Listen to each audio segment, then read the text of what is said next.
no air conditioning. They don't believe in air conditioning. They think that if you're sweating and you get a draft of like a breeze or a draft of cold air, you'll get what they call colpodaria, which means like a blast of air.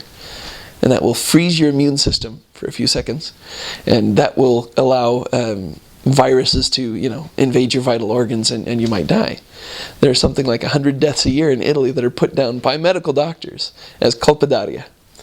And it's just a thing about their society. And I wrote home about this, and I said, this is absolutely ridiculous and laughable. I mean, like, I had a little fan that I brought with me from the MTC, a little face fan, And I got on the bus, and I turned on my fan, and this Italian next to me puts it down, and he starts speaking to me really fast in a dialect. Each area kind of has a dialect, so he spoke in the Roman dialect, in Romanaccio.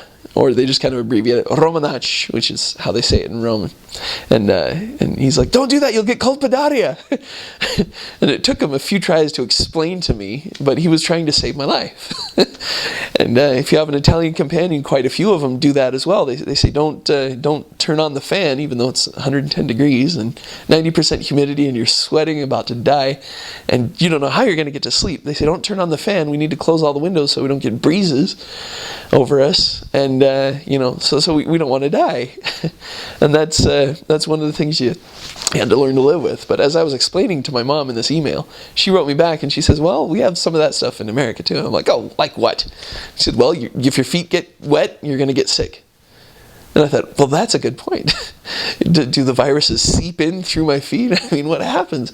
It's just kind of one of those cultural things that, and there were a lot of things like that where I began to say, oh, that's absolutely ridiculous. And I go, oh, but we do this in America. And that's kind of stupid too.